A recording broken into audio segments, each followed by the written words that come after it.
किसी ने प्रश्न किया है, काला जादू का क्या संबंध अघोर से है और काला जादू का क्या संबंध आसाम, बंगाल इस क्षेत्र से है। देखिए, अघोर की जो परंपरा की शुरुआत हुई वो एक बहुत ही अच्छे उद्देश्य को लेकर हुई। वो उद्देश्य अब खो गया है। अब बहुत कम ही अघोरी हैं जो उस उद्देश्य को जानते हैं। जैसे कि अद्वैत की शुरुआत हुई द्वैत से बाहर जाने के लिए, इसलिए नहीं कि मूर्तियों के विरोधी थे वो लोग, इसलिए नहीं कि उन्होंने राम का खंडन करना था, कृष्ण का खंडन करना था, उन्होंने शिव का खंडन करना, इसलिए नहीं अद्वैत की शुरुआत की गई। अद्वैत अगर आप देखेंगे तो उन्हीं लोगों के द्वारा पैदा हुआ जो द्वैत के बड़े अच्छे समग्र पंडित थे, समग्र ज्ञाता थे, समग्र साधक थे। उन्हीं लोगों ने अद्वैत आगे चल के विकसित किया। अद्वैत द्वैत के कारण ही जन्मा और उसका उद्देश्य द्वैत का खंडन नहीं था, उसका उद्देश्य अद्वैत में विकास था। उसका द्वैत था कि हम बाहर, उसका मत था अद्वैत का कि हम बाहर के सारे आडंबरों से बचकर अपने अंदर, अपने भीतर विकास करें और परमात्मा को एक रूप, एक तत्व जानते हुए सारी सृष्टि में उसको देखें। तो ठीक इसी प्रकार से जो है तंत्र का भी उद्देश्य जो था वो सिर्फ इतना था कि मनुष्य की जो सबसे बड़े बेड़ी है या सबसे बड़ा बंधन है मनुष्य का, वो ये है कि वो अपने आप को शरीर समझता है और शरीर जो है उसके अंदर उसका मन है जो सारी धारणाएं बनाता है, और ये मन जो है ये प्रारब्ध के जितने संस्कार हैं उन सबका सम्मिश्रण है और इस जन्म में जो आप करते हो उसका आउटपुट बन के सामने आता है। तो तंत्र ने सोचा कि अगर हम मनुष्य की धारणा को ही तोड़ दें कि वो मनुष्य है, इस धारणा को, उसकी मूल प्रकृति को ही खंडित कर दें, वो जो है उसी को तोड़ दिया जाए, तो वो जो वास्तव में है यानी जो बना हुआ है वो उसको तोड़ दिया जाए, तो जो वास्तव में जो वो है उस स्वभाव में वो स्थित हो जाएगा। इसीलिए सारी प्रक्रिया जो तंत्र की थी वो ज़्यादातर समाज के विरोध में थी, समाज से बिल्कुल विभिन्न थी। और तंत्र के जो गुरु हुए वो बड़े ही बड़े बड़े बड़े ज्ञानी गुरु हुए हैं। मैं कहता हूँ कि अगर संसार में किसी ने साइकोलॉजी शुरू की है तो सबसे पहले वो तांत्रिक गुरुओं ने शुरू की है। और तांत्रिक जब मैं कहता हूँ तो वो ये काला जादू की बात नहीं कर रहा हूँ। तांत्रिक वो जब मैं कहता हूँ तो तांत्रिक वो लोग हैं जिन्होंने ये निश्चित कर लिया कि अब मुझे अपने पर कार्य करना है, अब मुझे अपनी संस्कारों से जो जनित बेड़ियां हैं इनको तोड़ना है, अब मुझे अपने प्रारब्ध को काटना है, अब मुझे पूर्ण तरह से स्वतंत्र होना है और स्वतंत्रता का एहसास करना है। तो जो गुरु थे वो बिल्कुल इन बंधनों से मुक्त थे। तो वो क्या कहते थे, अगर आप शराब पीते हैं और आप गुरु के पास जाते हैं और गुरु जानता है, क्योंकि गुरु आपको समझ जाता है बहुत जल्दी, तो वो कहेगा कि आप कल से शराब नहीं पिएंगे। अगर आप शराब नहीं पीते तो वो ये कहेगा आप कल से शराब पिएंगे। आप मांस खाते हैं तो वो ये कहेगा कल से आप मांस नहीं खाएंगे। आप मांस नहीं खाते तो वो कहेगा कल से आप मांस खाएंगे। तो वो आपकी प्रकृति के बिल्कुल विरुद्ध। देखिए, योग प्रकृति के साथ चलता है, जैसी आपकी प्रकृति है उसके हिसाब से योग चलता है और उसके धीरे धीरे धीरे धीरे आपकी प्रकृति को, जो आपने बनाई हुई प्रकृति है, उसको धीरे धीरे आप छोड़ देते हैं और योग में समृद्ध हो जाते हैं। तंत्र पहले दिन से ही आपको काटना शुरू करता है। तंत्र में जितनी कटाई कुटाई होती है उतनी तो कहीं होती ही नहीं है। ये कोई ध्यान, साधना, प्राणायाम, श्वास, इनकी गति नहीं है।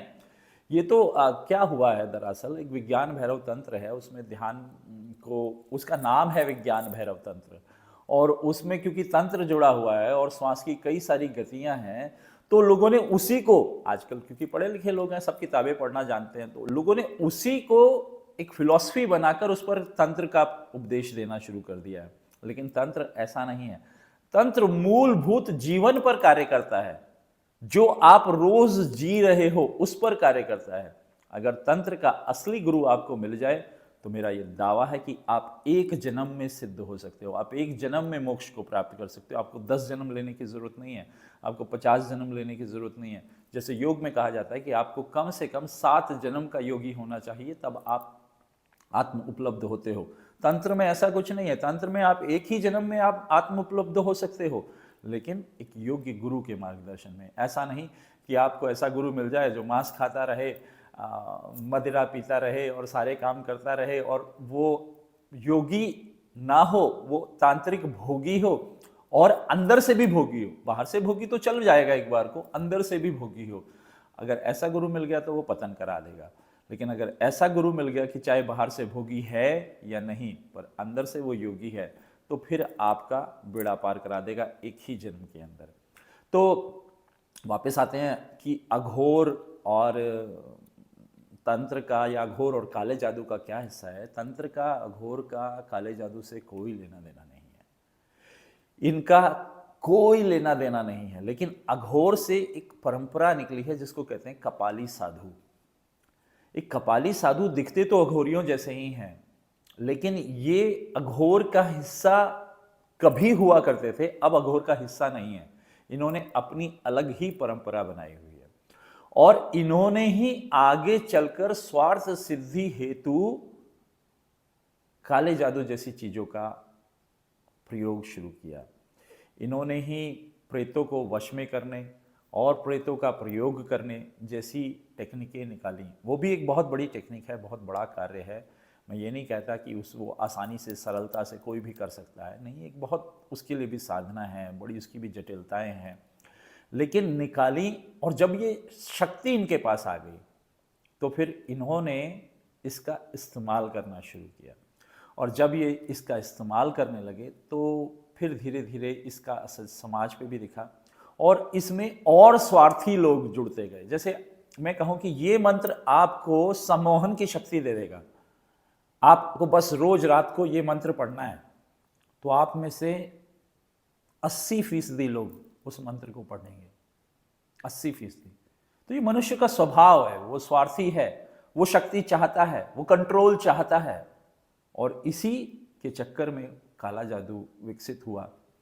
और क्यों विकसित हुआ, आसाम क्यों जिक्र आता है, आसाम का, बंगाल का, कहते हैं ना बंगाली बाबा, बंगाली काला जादू।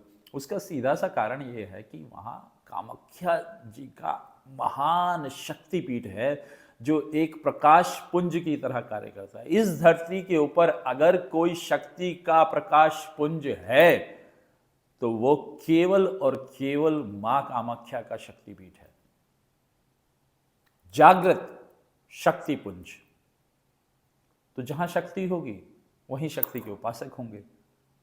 इसीलिए तो शाक्त संप्रदाय बंगाल क्षेत्र में ज्यादा चला, ज्यादा विकसित हुआ, और वहीं पर काले और सफेद जादू का हिस्सा होगा। वहीं पर कुछ लोग ऐसे आएंगे जो उस शक्ति का इस्तेमाल अपने स्वार्थ सिद्धि के लिए करेंगे, और वहीं पर कुछ लोग ऐसे भी आएंगे जो इसका इस्तेमाल जन कल्याण के लिए करेंगे। तो दोनों प्रकार के लोग होते हैं, एक किसी पर जादू करता है और एक किसी का जादू उतारता है। तो एक किसी पर कोई हवा छोड़ता है और एक किसी की कोई हवा उतारता है। दोनों ही प्रकार के लोग होते हैं।